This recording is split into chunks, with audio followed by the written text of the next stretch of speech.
طيب نبدأ لك بالجمال بالماضي. أنا عارف بأنه ممكن كثير ناس تساءلوا لماذا الآن حفيد تكلم عن جمال بالماضي ولماذا ينتقد. أنا سئلت فرديت على الجواب. قلت لكم مندحين بأنه أثناء المونديال كانت غصة كبيرة جدا. طبعا أكيد نشوفوا في المباريات ونتذكروا الهدف اللي سجله الكاميرون، نتذكروا تعثرنا أمام المنتخب الكاميروني، وأنا إنسان مثلك مثل أي واحد. وبعدين احنا ممكن عندنا بين قوسين قدرة على التأثير، والناس تنتظر منا معرفة وجهات نظرنا، لأنه ممكن يصنعوا رأيهم من رأيي أو من رأي محمد ومن رأي أي واحد، هذا أمر واقع. أنا حبيت نوضح بأنه ليس لدي أي مشكل مع جمال بالماضي كشخص ولا كمدرب للمنتخب الجزائري. غدوة يكون مدرب نشجعه ونشجع المنتخب الجزائري بنفس القوة وربما أكثر. ولكن سئلت هل جمال بالماضي يتحمل مسؤولية الإقصاء؟ قلت بأنه يتحمل جزء من المسؤولية.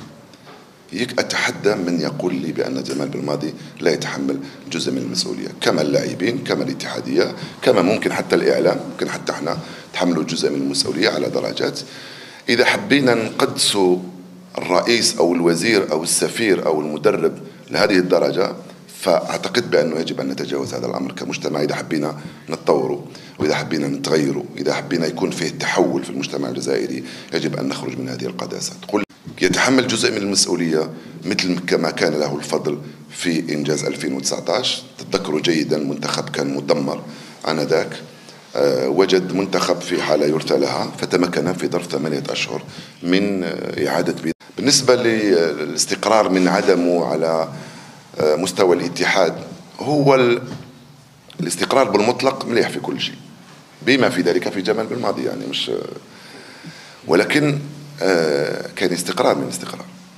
إذا نخليه حفيد دراجي من أجل عيون حفيد دراجي ومن أجل أنه نكسب ناس أو نعادي ناس، لا، من أجل مشروع، من أجل تغيير، من أجل نتائج أفضل، على العين والرأس. وبعدين هذه قرارات تاع اتحاد لازم نخلوها في نصابها.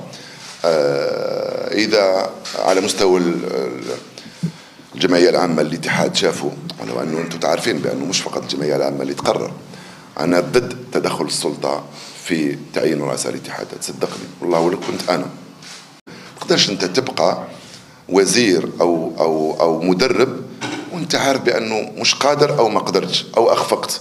هذا لا يعني بأنك أنت فاشل، أخفقت في مهمتك. كاين ناس كثير نجحوا وأخفقوا بعد ذلك. سيد الوالي موجود، ممكن مر على ولايات وما وفقش فيها، ومر على ولاية أخرى ووفق فيها. ما عندوش علاقة بشخصه، وفق لأسباب معينة ولم يوفق كذلك لظروف وأسباب معينة. أنا نظن داخلة في حملة ممنهجة ضد الناخب الوطني. إن شاء الله الناس هذوما ربي يهديهم، لأن الإقصاء خلاص شفناه في شهر مارس. اليوم أنا سمعت منذ أيام فقط الناخب الوطني نتاع الأرجنتين يتكلم على المستقبل. خلاص هذا بلد اللي فاز بكأس العالم اليوم يتكلم على المستقبل، ما بالك احنا الجزائر. نخليو الاستقرار، نخليو الناخب الوطني مثل ناخبين آخرين في بلدان أخرى يكمل المشوار تاعو. محتاج إلى دعم، إلى مساندة. وفي حين النقد أخويا النقد مرحبا، ولكن باش ندخلوا في مواضيع يعني تخص يعني الراتب وتخص لازم يذهب اليوم. أنا نظن باللي الناس هذوما ما عندهم حتى يعني كما نقولوا لا يعني الستاتيو، ما عندهمش يعني الصفة باش هما يفرضوا أمور. كاين فيدرالية، كاين دولة أعطت كما نقولوا لهذا الناخب الرخصة باش يواصل المشوار تاعو، لأنه موش ناخب فاشل، فاز جاب ألقاب للجزائر، دار مشوار في تاريخ الكرة وفي المنتخبات وفي الأندية. هناك نجاح، هناك يعني إخفاق. احنا اليوم نبنيو على النجاح نتاعنا، وكذلك نستخلص الدروس من الإخفاق ونمشيو إلى المستقبل إن شاء الله.